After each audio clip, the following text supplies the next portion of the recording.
paz de nosso Senhor Jesus Cristo esteja com cada um de nós nesse momento de reflexão. Deixe seu like nesse vídeo no nosso canal Católicos no Mundo de Hoje e também na página do Facebook Católicos no Mundo de Hoje. O nosso tema hoje é como ouvir a voz de Deus, deixando Deus falar.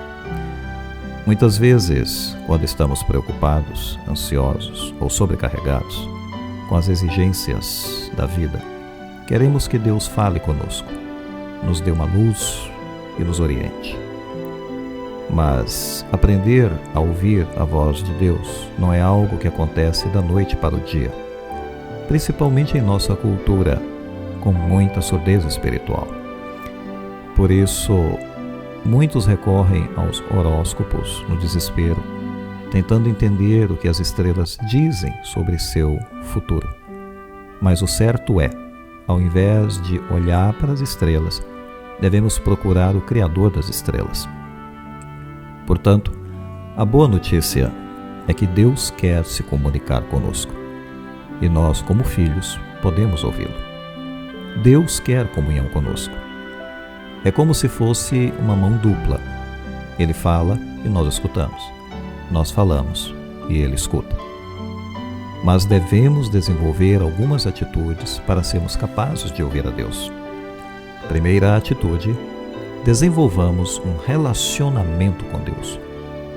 Pois a melhor maneira de ouvirmos a Deus é estar no contexto de uma amizade com Ele.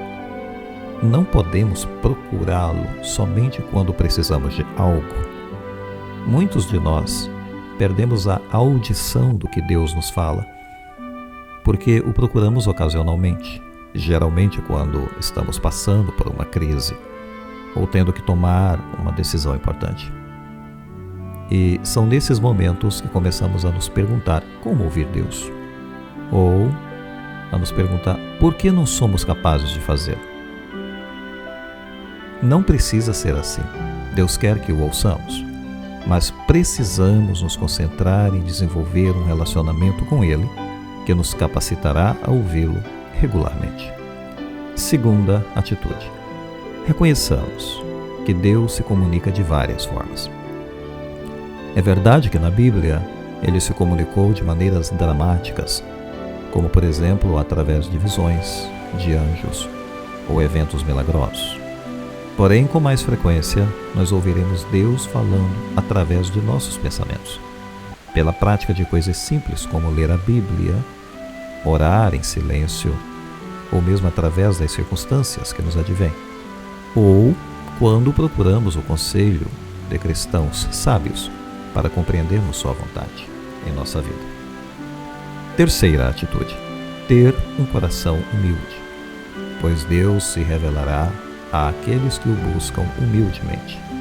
Como diz a palavra de Deus lá em Jeremias, capítulo 29, versículos 12 a 13. Vós me invocareis, vireis e rezareis a mim, e eu vos escutarei. Vós me procurareis e me encontrareis, porque me procurareis de todo o coração. O que Jeremias quer dizer aqui é que procurar a Deus de todo o coração é quando nossos pensamentos e nossa vontade se alinham com a vontade de Deus. É quando nos submetemos totalmente e humildemente a Ele. Quarta atitude: estejamos dispostos a obedecer. Pois se queremos ouvir a Deus, precisamos estar preparados para obedecer ao que Ele pede que façamos. O objetivo de ouvirmos a Deus é permitir que Ele nos use como instrumentos de sua vontade. Mas esse propósito não pode ser cumprido se não obedecemos. Pois, se não fazemos o que Ele quer, isso criará entre nós e Ele uma distância.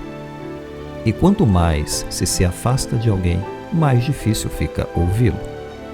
A obediência é a chave para aumentar a intimidade com Deus e resultará na capacidade de ouvir sua voz mais e mais claramente. Concluindo, o aspecto mais importante de ouvir a Deus é o relacionamento, porque Deus não quer apenas que o escutemos, para fazer sua vontade, mas porque Ele quer intimidade conosco. Ter experiências espirituais profundas é algo interessante, mas a intimidade com Deus é preciosa acima de tudo. Concluamos aqui nossa reflexão. Deus abençoe você e sua família.